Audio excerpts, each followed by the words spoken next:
The Prowler's it's been a really interesting piece to work on. For me as an art director, it's basically, you know, a new generation of style that we get to work on. You know, when I first joined the project, there was a lot of things already established. So the Esperia Prowler essentially is a reproduction of a Tevarin-based rapid deployment ship. Essentially, yeah, you start with a blank canvas. You talk to the writers and get the lore.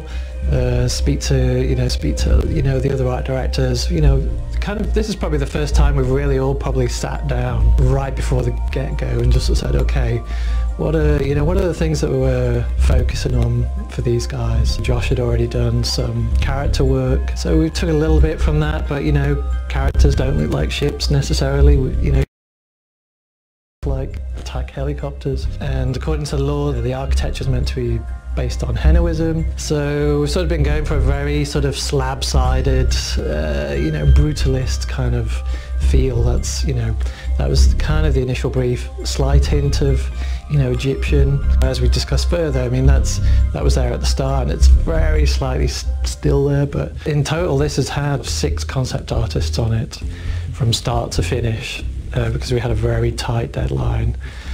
There's always a high amount of pressure because you know, it's all exploratory basically, and you know, I've got to give Chris some things to work with basically. So you know, concept artists work in different ways, so I've kind of used that to my advantage. So initially we did a 2-week sprint, coming up with just 4 very sort of different looks, basically different configurations, different styles, you know, vertical or horizontal, or no cockpits, all sorts of things, and then just present it to Chris. Say, hey Chris, what do you like? And so he's like, well, like bit of A, bit of B, which is fine because I kind of liked all the designs anyway. So it doesn't matter what Chris picks as long as, you know, I can get behind it. That's, you know, that's cool. In my head, I imagine it, you know, you'd be using it in a traditional sense. You know, you'd be flying into hostile zones. You know, maybe you'll have 2 or 3 of them. They'll come in, land. You know, it's the full sort of Black Hawk Down treatment. Troops jump out, and then the pilot and co-pilot just whiz off to safety. The emotional feel of it, basically, you know, when you see this, you know, it should be just like, heck, you know, what's this flying in? It's been more dealing with shape language, the cut of the lines, you know. It's quite minimalist, so the lines are, you know, there for a reason generally. I've been calling it like a radar deflection kind of material, so it's kind of like a bird's nest. It kind of feeds into the whole avian feel of the ship. And then the interior, we've gone quite different to what we've been doing for the human ships. It's basically quite oppressive. It's like this dark red, and it's all dark red. I was sort of thinking at the time that, you know, basically when you see the troops come out, if they come out of this exit, because there's multiple exits, right? You know, it's coming out of the mouth of hell, basically. So it's just got this dark red, and then you've got this oppressive black hole kind of thing.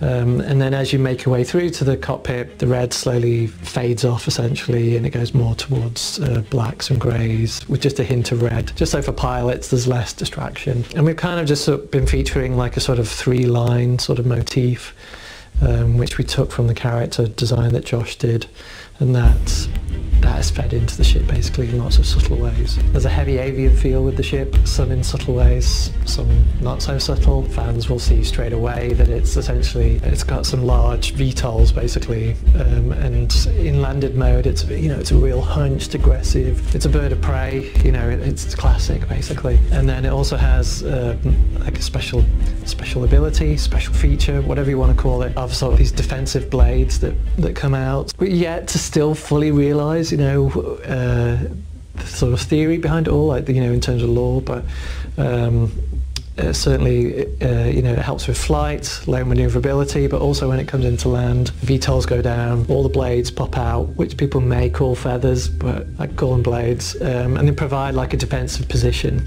So when the troops come out, and they, you know, that again, you've just got these huge doors that open up, and rather than just one large single sliding door, which often these ships have, we've got 4 individual essentially gates, and those have Tevarin shield tech in them. So it's kind of like the Idris in the hangar. You know, you fly out and you go through the force field.